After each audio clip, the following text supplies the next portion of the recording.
everybody, thanks for joining me for another one-man review. Today I'll be taking a look at Volume 8 of the Complete Crepax. This is the latest one that's come out. So this is the end of the Complete Crepax series for now until Volume 9 comes out later in this year. This is Erotic Stories Part 2, and it collects 3 stories. There are 2 adaptations of a famous piece of BDSM literature called The Story of O, and then there's a very short comic that Crepax did that I guess is a pretty like deep cuts type of comic that was done, written by him. This volume is by far the most explicit and I would say sexually foul book that I've seen from Crepax. He delves into BDSM, dom and sub type of stuff in his other books, and I've always been, like some of these things where they're like shooting fire or gas at people's assholes and stepping on people with their heels, and some of the more grotesque stuff is not my type of thing, but he's always incorporated it in such a compelling way. In this book, I can't say that. It's hard to even show the majority of what's in this book. And it's not just sexual content, it's pretty like abusive sexual content as well. And I just don't see the value in the stories in this, to be honest. Like, I don't see any literary value to me. It's just, I don't know what the original book was like, but it's pretty much, as far as I can tell, a document of a woman being initiated into a sex trafficking ring, being abused by the people within that ring, being constantly handed off to a like next person up the pyramid scheme, and eventually like herself drawing people into the pyramid scheme and of this like sex slavery basically. So I get the sense that the original book that was written in 1954, they refer to it as a BDSM manifesto by Pauline Riaget. And then I don't know. It's hard for me to see that as a piece of literature rather than someone just reporting on a world that they've been involved in, is what it seems like to me. I could be wrong. This Crepax version, The Story of O, was done in 1973-74. So in the introduction here, you get introduced to this woman and her husband, and she already has like a slave relationship with him as a dominant, and you see that, and then he's taking her basically to this like eyes wide shut type of place where she's just going to go through like this initiation, and there's just all kinds of grotesque things that happen there, including bestiality. So it really is just abuse. There's nothing in this that suggests anything other than abuse to me. She gets, and the character's name, they just start to call her O. You can see that there's a lot of the typical Crepax like sense of fashion. There's a lot of his nice paneling and all of that stuff. So the art's still really good and it has merit in that sense, but I can get this from so many other stories of him. You get a sense of her as working in a fashion atelier. She looks a lot like Valentina in here, but she's using this to kind of draw other women in now that she's further into the sex slave ring and has been given over to other masters at this point. She starts to draw other women in. Her husband takes and shares her with his brother. This character, was he Sir Stephen, I think is his name. Yeah, Sir Stephen. Like, I grant to you and Sir Stephen the right, even if I agree to it now, even if I promise I couldn't bear it. Like, so basically saying, I consent to whatever you're going to do to me, even if I ask you to stop. And they just abuse this. I don't even want to talk about what they do to this poor woman throughout. There are, like I said, when I can find pages that I could even show on YouTube. By the way, we got my Crepax Volume 2 video, the thumbnail for that got us a strike. So we went inactive for a week a couple months ago because of Crepaw. Thank you. But when I can find pages that I can show on YouTube, there's still all of the beautiful design work that he does. Images like this abstractly are really nice, but it's couched in such just filth, in my opinion, that I can't be too into it.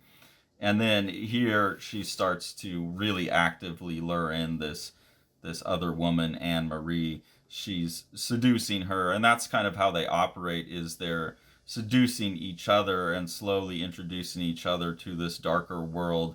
And then as that becomes exciting, then they start to level them up. So really, when they call this a BDSM manifesto, that really is what it reads like to me. It reads like an instruction manual on how to suck someone into a sex scheme, and then a titillation of like all of the filthy things you could get someone to do. So I really just I cannot vibe with that content. I'll read you some stuff here that I just think is fucking vile. I by the way, I'll be getting rid of this book once I'm done with the video. I'll probably just throw it away because I just don't want this in my house, basically. Good morning. You summoned me. What is it? Eric is madly in love with you. This morning he begged me to grant you your freedom. He wants to marry you, to save you. So she's been seen like a John, basically. She's been used as a prostitute. Had to cover this up so I don't get in trouble. She's got this guy who realizes that she's in a bad situation, even though he's taking advantage of her in that situation, and he's offering to marry her and take her out of this situation, and they're now offering that to her. He begged me to grant you your freedom. He wants to marry you, to save you. You see how I treat you if you're mine, and if you're mine, you are not free to refuse, but you are always free to choose to not be mine. So even though they've like abused this woman and brainwashed her into this, they're throwing her this like, hey, you could always leave if you want to, but if you stay, you got to do what I tell you. Isn't it a little late for this? You're both quite mad. What would you have done with me this afternoon if Eric had not come by this morning? We would have gone for a walk. Then let's go for a walk. Or would you have not called me? In that case, I'll leave. And so she's trying to manipulate him back a little bit, but it's just not really, she's not really gaining the power she wants. No, I would have called you, but not for a walk. I wanted, come, it's simpler. And then he basically, like, prostitutes her out to this Eric guy, ties her up, chains her up, and says you can have her way with her. Because first I wanted to hand you over to other men, now I shall punish you for it. But I belong to you, punish me when Eric comes. So then they make this guy who wants to save her watch her being abused. And this whole thing just reads like that, where it's these series of psychological manipulations, almost like this is how you create Stockholm syndrome, how you can abuse someone and get them to feel your vibes, if you want what you're doing to them. So I don't know. It's not material for me. Then there's a 1984. This is now the original. I don't know when the original story of O number 2 was written, or if this is just part of the original book or whatever. But this is the second part that Crepaw did 10 years later in real world time. He was doing this in 1984, and in this one, O has now basically made it really, really far up in the ranks of the sex scheme pyramid. I would say she's like the who is the gal with the Ghislaine Maxwell, that's part of the Jeffrey Epstein thing. She kind of seems to be in that stage now, where she is herself still being sexually abused, but her as an attractive woman who's been through it all is kind of being used as a recruiter now to draw other women in. So it shows that dynamic, and again, it feels more like an instructional book to me than anything. Here it says, you seem indifferent. Do you enjoy the whip? The whip hurts, but I measure power by my ability to withstand it, not by your strength in using it. So at this point, she's been brainwashed into thinking that there's power in submission. And that's something that I noticed socially and culturally when 50 Shades of Grey blew up and became so popular. I went and watched the first movie to try and figure out what is it that's in this that so many housewives are responding to. And I really think what's being sold in that is the idea that by submitting to someone who is a monster, if you can kind of gain control over them, like if they love you enough to not go too far and kill you, like you have some control over. You have this monster, but you know it's not going to kill you, but you got to submit to it and gain some power through submission. And I just think that's such a gross, dangerous kind of way of approaching these things. Because what's really happened is she's encountering real monsters and they're abusing her and turning her into a monster. So really just not a fan of any of that. Then the last piece is a short, like little 20-ish page story called Unexpected Exchange that Crepax did in 1992. This story is actually less grotesque than the other ones, but it definitely fits, you know, within this erotic story where it's basically strangers on a train type of thing. And there is like some, you know, abuse and rape in this. So this is a very abusive, very rapey, bestiality, BDSM, torture. Like, I just don't like any of it. Then in the back of the book, this is normally I don't fully read all of these essays and things that are in these books, but I was so curious about like what the original work is that he was adapting. I wanted to read like the story of who the author was and stuff. Apparently, the author like hid behind a number of pseudonyms when it came out. So even more reason to think, you know, what was this person actually up to and involved in their life that they were writing this kind of training manual. But then you have the typical, what I call lit crit bullshit, or what Dave Sim accurately called baffle gab, where you have an academic now trying to justify this training manual on how to suck people into an abusive sex ring. They're trying to justify it as literature, and I just wanted to read through this paragraph because I feel like even this as a bit of writing is gross in terms of trying to mainstream the information that's in this book. Questions aside, it is evident that the author is a consummate storyteller and that the vertiginous barrage of conflicting interpretations inspired by stories of O's text itself is in effect skillfully and purposely courted. Almost passively, but clearly by design, the novel opens itself to multiple interpretive approaches, just as its heroine does with the tortures of her masters. Like, no, you're just over-interpreting this to try and make it okay. Anyways, continuing on, if the aim of O is that of becoming completely hollow, a vessel, an orifice, the delineation of emptiness, like the simple O that is the entirety of her name, the text too strives to make itself available by opening, obscuring, and making a point of crisis notions of authorship. Man, I got a degree in philosophy. I've read a lot of that stuff. What the fuck do you mean by opening while obscuring and making a point of the crisis notions of authorship? Like the death of the author? Is that where we're going with this? If the readers of Story of O search for an interpretive key by looking to the author as the warranter of meaning, death of the author, they will find themselves lost, much as the character O deserted by her masters at the end of the novel. Even at the time of the first French edition, many readers suspected that Pauline Réger was probably a nom de plume.